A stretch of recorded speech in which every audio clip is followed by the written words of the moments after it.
Magandang araw po, welcome po sa aking channel, Noob9 TV. Patalasasan po, meron po ba kayong mga properties na napapabayaan or non-performing assets? Plan nyo ibenta, pero wala kayong oras sa pagbenta nito.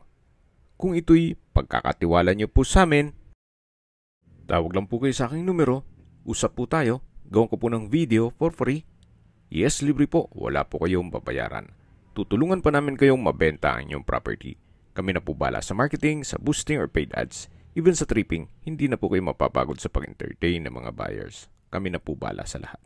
Tawag lang po kayo. Nandito po tayo ngayon sa Tagaytay kung saan meron po tayong bagong video presentation. Isang residential property na may lot area 216 square meters. May floor area po ito na 300 square meters. Ito po'y fully furnished. Halos bago pa po ito at hindi naman natirahan ni owner, gawa ng nasa Amerika po sila lagi. Ito po yung garahe, naka-tile flooring, maayos naman ang pintura ng ceiling at wall. Sa dulo po ay may access door papunta sa service area. At mula naman po dito sa garahe, ito naman po yung main door. At mamaya papasok tayo dyan, pero check po muna natin dito sa kabilang side itong bahay kung saan meron po itong grotto at naka-landscape na rin po ito. Buong property po ay nakapakod na at meron pong disenyo ang concrete fence at yan po yung covered lanay na may security grill at ito naman po yung sa gilid ng bahay at ito naman yung fasad. Napaganda po ng disenyo. Ito'y modern design. Meron pong pocket garden dito sa baba. Wala na po kayong papagawa dito, kaya ready for occupancy na po. Anytime po, once na ma-acquire nyo ito, pwede na po kayong lumipat. At ang kulang na lang po, kayo at ang gamit nyo. Gawa ng ito'y fully furnished. Samahan nyo po ako, pasok po tayo. Welcome po dito sa bahay ni Ma'am at Sir. Ito po yung living area o salas. Ito po'y naka-double high ceiling, may chandelier, pulido ang pagka-pintura ng ceiling at wall, may pin lamps, may glass window with security grill, meron din pong floor-mounted inverter type 3 Tanner aircon, may TV, then ito pong color red na upuan ay hindi po kasama yan. Premium tiles po ang ginamit dito sa flooring. Meron pong sofa. Then sa dulo po matatanaw natin ang dining area. At dito naman po yung powder room at yung hagdan. Itong ceiling po dito sa kabilang side ay naka-ceiling cove design. Then may pin lamps. At naka-glass railing po dito sa second floor. Then stainless po ang handrail. Dito naman po yung dining area na kung saan napakalaki po ng espasyo. Meron pong dining set. Then sa taas po may ceiling fan, may pin lamp, maayos ang pintura ng ceiling at wall. Meron pong emergency lamp sa taas nito. At dito po sa dulo ay meron pong sliding glass door na may screen at security grill papunta naman dito sa covered lanay. Ito po yung naka-tiled wall at meron pong iba't ibang variants ng orchids. So mula po dito sa dining area, meron pong maliit na partition na kung saan sa likod po niyan ay yung master's bedroom. Pero check po muna natin itong formal kitchen. Dito po sa formal kitchen ay malaki din ang espasyo. Meron pong modular kitchen cabinet, kitchen countertop with stainless sink and faucet. Naka-tile flooring na rin po. Meron pong kitchen drawer, range hood, gas range, at naka-tiled wall na rin po ito. Napakaganda po ng disenyo. May pantry na rin. At dito naman po sa kabila, ganoon din po. Meron pong modular cabinets and drawers. May espasyo para sa electric kettle at microwave. At dito naman po yung access door papunta naman dito sa dirty kitchen. Ito pong dirty kitchen ay may kitchen countertop with double stainless sink and faucet. Meron pong storage ng kitchen utensils dito sa baba At dito po sa taas, meron din pong wall-mounted kitchen cabinet. Kahit po dito, pulido po ang pagka-finish ng pintura. Meron pong another access door papunta sa service area. Mamaya pupuntahan natin yan. Na meron din po itong aluminum screen door. Yan po yung access door papunta sa formal kitchen at dito naman po yung common toilet and bath. Meron po itong bathroom sink, water closet with bidet, at meron pong body shower. From floor to ceiling din po ang tile bathroom wall.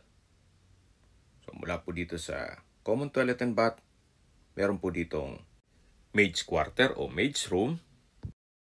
Naka-tile flooring, may sariling window glass, maayos din ang pintura ng ceiling at wall, at may double deck. Sa taas po ay meron pong wall-mounted wooden rack. At may center lamp. Mula po dito sa maid's quarter, lipat po tayo. So ito naman po yung access door papunta sa service area o laundry area. Kung saan meron din po ditong kitchen countertop, may range hood, may wall-mounted cabinet, then sa baba po may storage. At tungkol naman po sa washing machine at dryer, siguro pag-usapan nyo na lang ni owner kung isasama yan. At dito naman po naka-tiled countertop, then may range hood, naka-tiled flooring, at ito naman po yung understair storage na malaki din po ang espasyo niyan. Katabi lang po yung circuit breaker at meron pong access door naman dito na may aluminum screen door papunta naman sa covered car garage o sa garahe. At galing na po tayo dyan kanina. Yan po yung steel gate. Then naka-tile flooring na rin po dito at dito po sa kabilang side ay naka-landscape. May security grill na rin po dito. Balik po ulit tayo dito sa loob. Ito po ulit yung service area. Then, pagpasok po natin dito, dito naman yung dirty kitchen at sa dulo yung maid's quarter. At ito naman po yung formal kitchen. Mula po dito sa formal kitchen, yan po yung dining area. At ito naman po yung master's bedroom. Kung meron man po kayong PWD or senior citizen sa pamilya, ito naman po yung kwarto para sa kanila. May bed and bed frame, may split type aircon, center lamp, pin lamps, ceiling cove design, window type aircon with security grill, at naka-tiled flooring na rin po. Sa spasyo, malaki po. At dito naman yung walk-in closet. Ganun din po, naka-tiled flooring, maayos ang pintura ng ceiling at wall,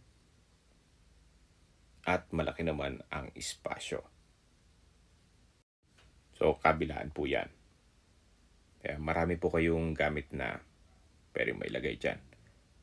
Hanggang dito po sa kabila. So, dito na po tayo sa toilet and bath. Meron po itong napagandang shower enclosure na naka-tile bathroom wall. At ito naman yung water closet with bidet. Ito naman po yung bathroom countertop. May bathroom sink with faucet, then naka-tiled wall. Mula po dito, matatanaw natin ang access door papunta sa setback o likod ng bahay.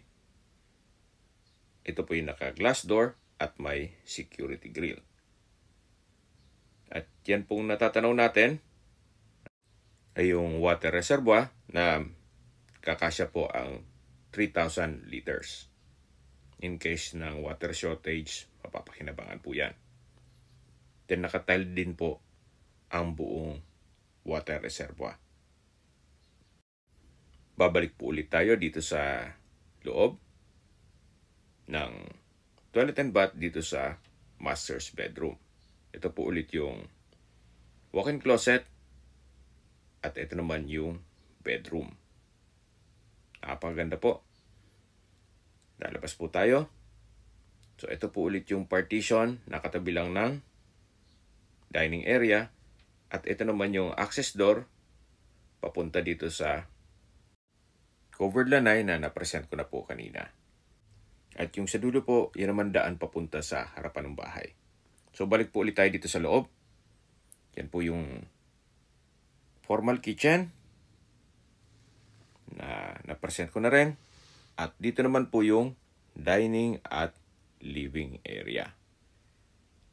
So mula po dito sa hagdan, at mamaya aakyat tayo dyan, pakita ko muna sa inyo yung powder room. Napaganda po nitong disenyo nitong pintuan. Naka wooden and glass door. Sliding po yan. Dito naman po ay may bathroom sink, may water closet with bidet, naka-tile bathroom wall, at may bathroom window. Napaganda po ng disenyo nitong tile bathroom wall. Labas po tayo para akyat na tayo dito sa second floor. Ito pong hagdan ay naka-wooden staircase, glass railing, at stainless handrail. Meron po itong staircase window with security grill. May wooden rack sa kanto. At ito pong staircase wall ay pulido ang pagkapintura. At dito na po tayo sa second floor kung saan ito po yung family area. Napakalaki po ng espasyo. Sa dulo po may glass window, then naka-ceiling cove design, may ceiling fan, may pin lamps, at may sofa. Ito naman po yung open below. May chandelier, naka-ceiling cove design, may pin lamps, center lamp, window glass with security grill, at ito po yung living area. Then matatanaw naman natin yung main door. Napakaaliwalas po, napakaganda ng disenyo nitong property. Mula po dito may access door na may aluminum screen door papunta naman sa balkonahe o terrace, kung saan napakalaki po ng espasyo. Naka-tile flooring, glass railing, at stainless handrail. Mula po dito, matatanaw nyo ang mga magiging kapitbahay, kung saan napakatahimik din po ng lugar. At mas maganda po ang view mamaya pag nasa view deck po tayo. Yan po yung fasad. Napaganda po ng disenyo, modern design. At ito po ay owner's build, kaya hindi po tinipid. Meron pong brick stone design dito sa wall. Then may wall lamp. At mula naman po dito, matatanaw natin yung grotto at pocket garden. Hanggang dito po yung balkonahe o terrace. Balik po ulit tayo dito sa loob. Pagpasok po natin, ito po yung hallway. Then yung family area. At check po natin itong mga kwarto. Kung saan malaki naman po ang espasyo nito. May split type aircon, may bed and bed frame, naka-ceiling cove design, may center lamp, pin lamps, tile flooring, may wardrobe, at meron pong sariling toilet and bath. Dito po sa kanto ay may sliding glass door na may security grill. At ito naman po yung toilet and bath kung saan ito yung naka-sliding door. Then meron po itong bathroom sink, water closet with bidet, overhead shower, at naka-ceiling cove design na rin po. Naka-tile bathroom wall na rin po from floor to ceiling. At same design din po itong wooden and glass door doon sa powder room. Labas po tayo dito sa first bedroom dito sa second floor. Paglabas po natin, matatanaw natin ang family area na napakaliwalas, napaganda ng disenyo. At mula po dito, lipat po tayo dito sa pangalawang kwarto, kung saan malaki din ang espasyo. Naka-ceiling cove design, may center lamp, may pin lamp, may window type aircon, may sliding glass window with security grill, may drawer, wall-mounted rack, then meron pong storage. May personal na gamit si owner kaya hindi natin mabuksan yan. At mula po dito, may TV rack. At dito naman yung toilet and bath. Naka-sliding door. na wooden and glass design. Then naka-tile bathroom wall from floor to ceiling. May water closet with bidet, overhead shower, ceiling cove design, at bathroom window. Tunghayan nyo po itong kwarto bago tayo lumabas. Yan po yung drawer at ito naman yung TV rack. Lalabas na po tayo. So ito pong pintuan ay naka-wooden door. At balik po ulit tayo dito sa family area. Kung malaking pamilya po kayo, pwede na po ito sa inyo. Yan po yung access door papunta sa terrace. At ito naman po yung hagdan. Atakit tayo papunta sa roof deck o view deck. Ito pong hagdan, naka-wooden staircase. Then itong railing ay glass at stainless handrail.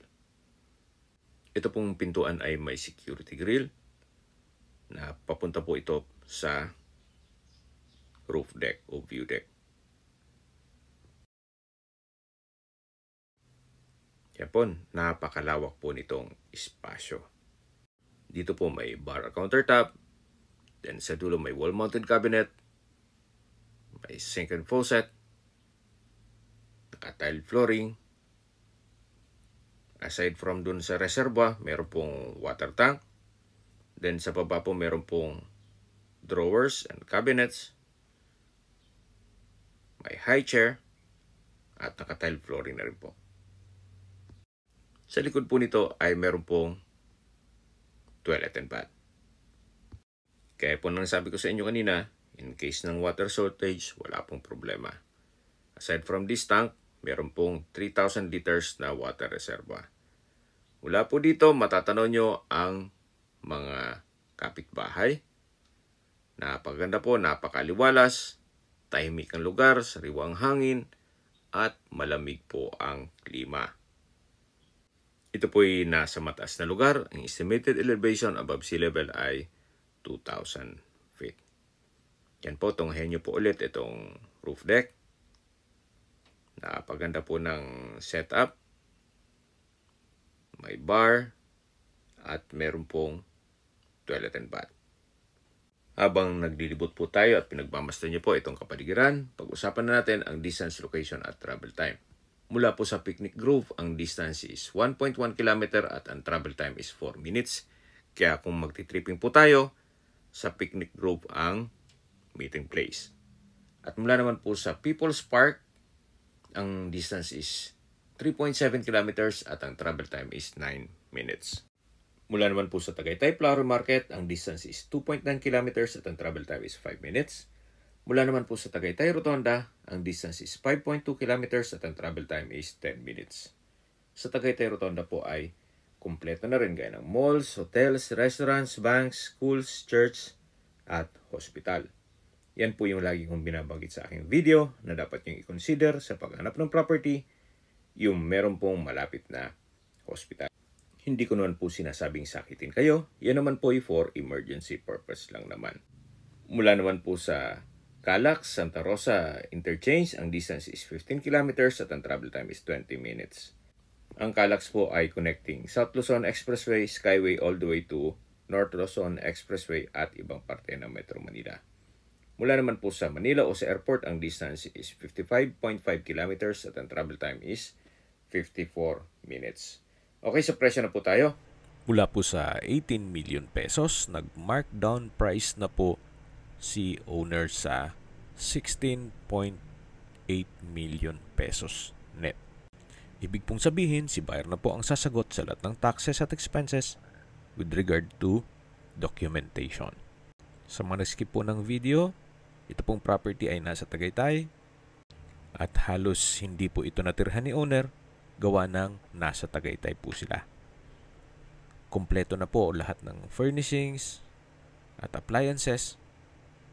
Kaya, ang kulang lang po dito, kayo at ang gamit nyo.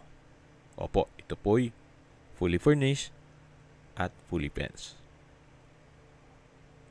Titulado, buhay po ang may-ari, kaya wala po kayong maging problema sa documentation o sa transfer ng title.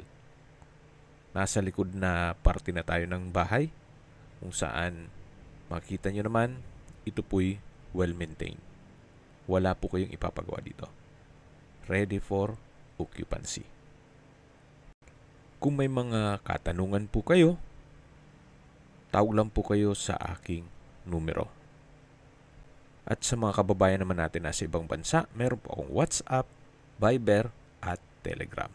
Same number lang po, 0917-316-3399. Sa mga nagtatanong naman po ng aming Facebook, meron po aming Facebook page na Nov9TV at Facebook Real Video. Meron din pong TikTok at Instagram. May ibang YouTube channel po kami, the Nov9TV channel, Nov9TV Listings, Nov9TV On The Spot, Nov9TV Updates, at Nov9TV House Rental. Sana po naibigyan nyo ang video presentation. Paki-like and subscribe na lang po sa aking channel para ma-update din po kayo sa aking future listings.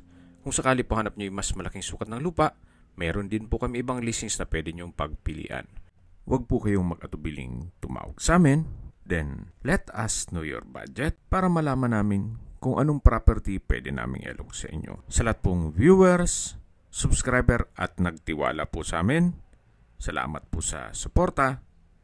Ingat po kayo lagi at yung pamilya. Maraming salamat po.